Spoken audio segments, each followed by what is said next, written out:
Over the past several years, the Federal Reserve has gained unprecedented power, influence, and control over the financial system while remaining shrouded in mystery to the American people.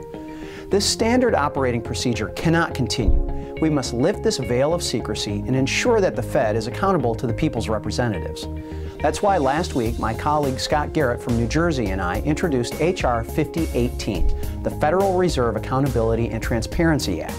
This legislation will start to pull back the curtain at the Fed and increase accountability and transparency by doing such things as limiting the Fed officials' blackout periods to discuss policy with Congress, opening the rulemaking process, and requiring the Fed to provide a cost-benefit analysis for every regulation that it issues. The Dodd-Frank Act bestowed massive new regulatory authority upon the Federal Reserve.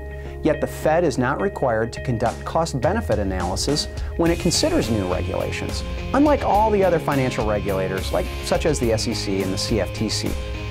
Additionally, this legislation urges the Fed to adopt a rules-based approach to monetary policy instead of continued ad hoc strategy currently being employed.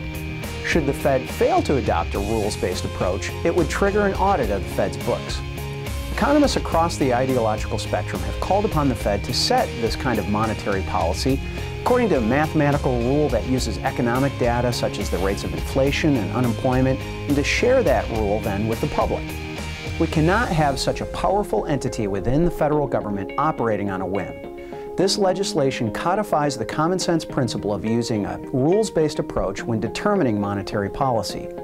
It's time to bring the Federal Reserve out of the shadows and provide hardworking taxpayers with a more open and transparent government.